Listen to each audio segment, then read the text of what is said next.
देश के 21 करोड़ मुसलमानों के पास इस वक्त दो चॉइस हैं, मोदी को चुनना है या फिर मौलानाओं को। जब आप कहते हो जितनी आबादी उतना हक, इसका मतलब ये हुआ कि अब कांग्रेस घोषणा करे, क्या आप अल्पसंख्यकों के विरोधी है क्या? ये नई सोच माइनॉरिटी के पीठ में भी छुरा भोंकने वाली सोच है। न इनकी दुकान में मुसलमानों के लिए कोई पकवान है, न इंडिया के गठबंधन में कोई पकवान है। तो हमारा अपना कहना है कि दोनों गठबंधनों में जो भी हमारे साथ ईमानदारी से सिट की बात करेगा, मुस्लिम समाज की पॉलिटिकल पार्टियों के साथ समझौता करेगा, वही इस मर्तबा मुसलमानों के वोट का हकदार होगा। बाकी मुसलमान उनके साथ जाने को तैयार नहीं। देश के 21 करोड़ मुसलमानों को तय करना है कि उन्हें क्या बनना है, वोट बैंक या हिस्सेदार। इस मुल्क में 75 साल से मुसलमानों को सियासी अछूत बना दिया गया है। हमें गुलामी, हमारा नारा पहले दिन था गुलामी नहीं दरबार में, अब रहेंगे सरकार में। उनके ही धर्म के एक वर्ग ने पसमंदा मुसलमानों का इतना शोषण किया है, लेकिन इसके ऊपर कभी देश में चर्चा नहीं हुई। जो पसमंदा मुसलमान है उन्हें आज भी बराबरी का हक नहीं मिलता, उन्हें नीचा और अछूत समझा जाता है। देश के मुसलमानों को तय करना है कि उन्हें क्या चुनना है, कंप्यूटर और आर्टिफिशियल इंटेलिजेंस वाला मदरसा या फिर वही पुराने मदरसे। मुसलमानों को अपने बच्चों के हाथों में क्या चाहिए, नौकरी या बेरोजगारी, शिक्षा या पिछड़ापन। मुसलमानों को तय करना है उन्हें फिर से छला जाना है या फिर मोदी का साथ निभाना है। और इसके लिए उनके पास बहुत कम वक्त है, विंडो बहुत छोटी रह गई है। 2024 के चुनाव बस आने ही वाले हैं, इसीलिए मुसलमानों की मजलिसें शुरू हो गई हैं। इस देश में मुस्लिम पॉलिटिक्स का एक ट्रेडिशन रहा है। सदियों से यही होता आया है कि करोड़ों की आबादी वाले मुसलमानों का सियासी फैसला चंद लोग ले लेते हैं। ये खुद को मुसलमानों का खैरख्वाह समझते हैं और उनके वोट का सौदा कर देते हैं। इसीलिए जमात इस्लामी हिंद भी एक्टिव है और उलेमा काउंसिल ने भी मीटिंग्स के दौर शुरू कर दिए हैं। जमात इस्लामी हिंद की आज दिल्ली में बैठक हुई, जबकि उलेमा काउंसिल की बैठक लखनऊ में हुई। मुद्दा एक जैसा ही था, मुसलमानों के हित की बात।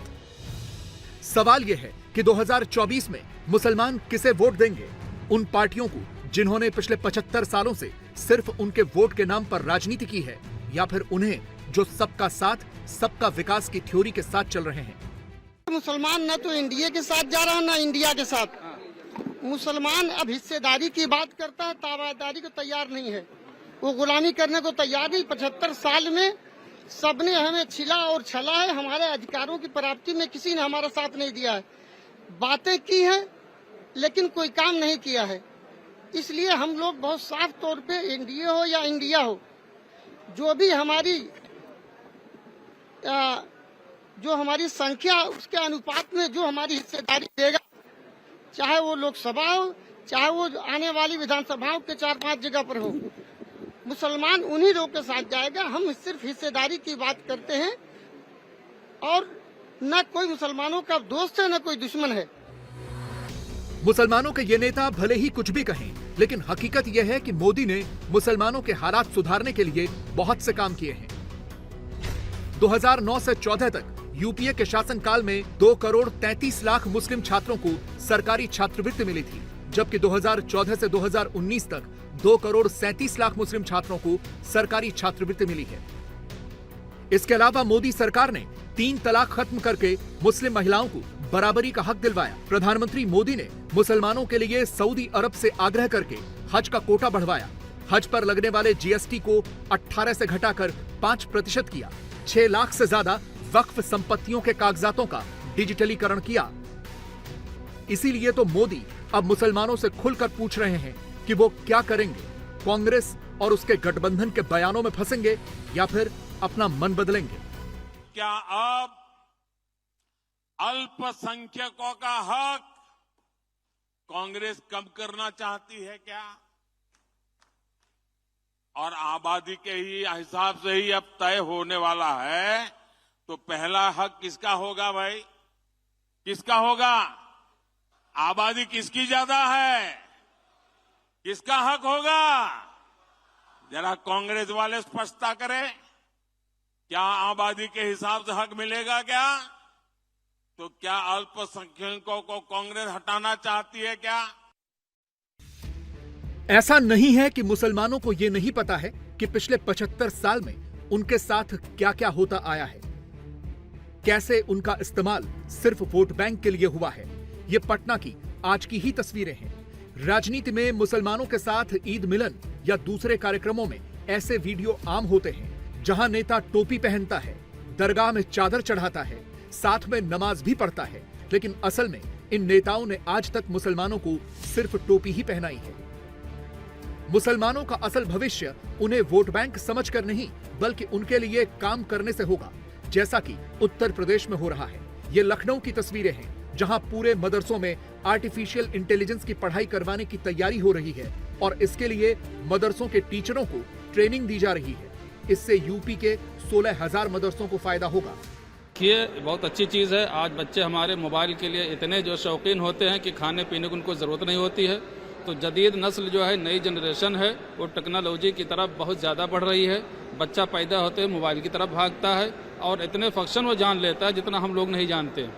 तो बच्चे नई तकनीक तरफ भाग रहे हैं और बाद बच्चे इतनी किताबें जो स्कूलों की तरफ से पीठ पे लाद दी जाती हैं, अगर सीढ़ियों पर चढ़ना तो उनकी आंध उतरने लगती है। बहरहाल इससे छुटकारा मिलेगा और हमारे बच्चे नई तकनीक की तरफ आसानी के साथ बढ़ते रहेंगे। देखिए, बहुत अच्छा होगा। जिस हिसाब से तैयारियां चल रही हैं और होनी भी चाहिए, दौरे हाजरा को देखते हुए ये सारी चीज़ें बहुत अच्छी हैं। और जो नई तकनीक है, जिस तरीके से बताया गया है, हम लोग भी चाह रहे हैं कि काम करें और इससे अच्छा काम करें। अभी तक कर ही रहे थे, लेकिन ये सारी चीज़ें अगर फराहम हैं तो हम लोगों को काम करने में और अच्छा लगेगा और मेहनत से हम लोग करेंगे। जो करते हैं उसे और बेहतर बनाने की कोशिश करेंगे। ये तो जो पढ़ने पढ़ाने का तरीका है और इसको नई तकनीक से जोड़ा जा रहा है, ये तो बहुत अच्छी चीज़ है। इसलिए कि आज मोबाइल, कंप्यूटर हर इंसान की ज़रूरत है और बहुत सारी चीज़ें हम लोग मोबाइल के ज़रिए से बच्चों को समझाते भी हैं। तो पढ़ाई को अगर मोबाइल और ऐप पर निर्भर किया जा रहा है तो ये अच्छी चीज़ है और इससे टीचरों का भी फ़ायदा होगा और जो है विद्यार्थियों का भी फ़ायदा होगा। तो क्या वो नेता जो मुसलमानों के वोटों की राजनीति करते हैं, वो क्या इन्हें अब उनका असली हक देंगे? क्योंकि मुसलमान तो अब सीधे डिमांड कर रहे हैं कि जिसकी जितनी हिस्सेदारी उसकी उतनी भागीदारी। तो क्या ये पार्टियां अब उनकी भागीदारी बढ़ाएंगी? मुसलमानों को भी धीरे धीरे करके ये समझ में आने लगा है कि उनका भविष्य किधर है, उधर जहां वो पिछले 75 सालों से हैं या फिर उधर जहां देश का बहुमत है। मुसलमानों को भी समझ में आ रहा है कि वो किस तरह से ठगे गए हैं, लेकिन बड़ा सवाल ये है कि 24 में मुसलमान किस तरफ रहेंगे। मोदी जी सही मायने में मुसलमान का विकास इस देश के अन्य लोगों के साथ साथ बराबर करना चाहते हैं, जबकि कांग्रेस और दूसरी जो पार्टियां थी उनकी ये नीति थी कि इनको तुष्टीकरण की राजनीति के शिकार बनाकर इनको पिछड़ा और अल्पसंख्यक का तगमा इनके अंदर लगा दिया जाए।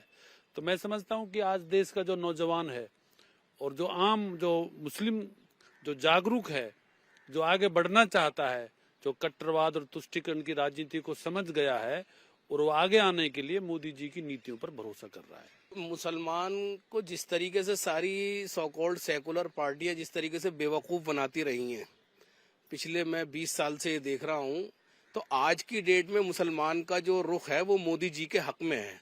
और मुसलमान चाहता है कि मोदी जी ने जिस तरीके से सबको साथ लेके चले और मुसलमान को किसी को बिना मजहब के किसी तफरीक के उन्होंने काम किया हर तरीके से, तो मुसलमान का विश्वास अब मोदी जी में बन रहा है, खास करके सभी तबकों का, पिछड़े तबके का खास करके। तो अब चाहता है मुसलमान के वो एक बार जो है मोदी जी पर वोट दे के विश्वास करके पूर्ण बहुमत से एक बार फिर सरकार बना करके वो अपना एक अहम रोल उसमें अदा करना चाहता है और मोदी जी में विश्वास दिखाना चाहता है, क्योंकि ये विश्वास जो है वो उसकी अपनी तरक्की के लिए होगा। मोदी जी ने जो बात करी, सबका साथ, सबका विकास, सबका विश्वास, सबका प्रयास, उस पर कहीं ना कहीं मुसलमान को भरोसा अंदर से जो एक जो मोदी जी के खिलाफ था या भाजपा के खिलाफ था या संघ के खिलाफ जो जहर उसके अंदर कहीं ना कहीं दूसरी पार्टियां भरने की कोशिश कर रही थी और वो कामयाब नहीं हो पाई। नहीं, अब वो पूरी तरह से भारतीय जनता पार्टी नरेंद्र मोदी जी के साथ है।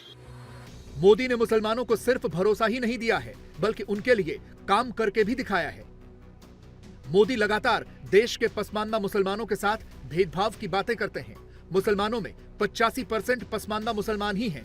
पसमानदा वो मुसलमान हैं जो निचली जातियों के माने जाते हैं, जबकि सिर्फ 15% उच्च जाति के मुसलमानों को अशराफ कहा जाता है। प्रधानमंत्री इस 85% के उत्थान की लगातार बात करते रहे हैं, लेकिन प्रधानमंत्री मोदी की इन बातों से मुसलमान कितना प्रभावित होते हैं?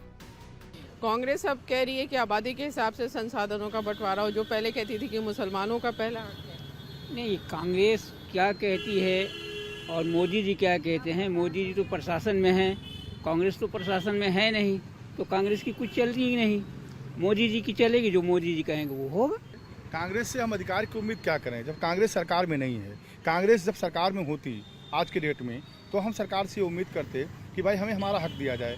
आज मोदी जी सिर्फ इतना बताएं कि वो वर्तमान में प्रधानमंत्री इस देश के हैं और तमाम राज्यों में उनकी सरकारें हैं, वो उन्होंने कितना मुसलमानों को हक दिया, पहले तो ये बतावें। वो जब उन्होंने मुसलमानों को हक दिया ही नहीं, अरे मुसलमानों को हक की बात दूर की बात है, मुसलमानों को शिक्षा अच्छी दो, मुसलमानों की सुरक्षा दो, मुसलमानों के बहन बेटियों को आगे बढ़ाने का प्रयास करो, उनको हर संसाधनों में सुविधा देने का काम करो, मुसलमान को सब कुछ इसी में मिल जाएगा। हमारा तो एक ही कहना है, देखिए बीजेपी की गवर्नमेंट है फिलहाल, ठीक है, वो जो चाहे करे, मुस्लिमों का संख्या कोई मुद्दा नहीं है। हमें सिर्फ एक रूप से भटकाया जा रहा है, ठीक है, हमें सिर्फ घुमाया जा रहा है और हमें इस देश से निकालने की बात की जाती है। जबकि अल्पसंख्यक यानी मुसलमानों की बात आए तो मुसलमान तो इसी मिट्टी में ही दब कर रह जाता है।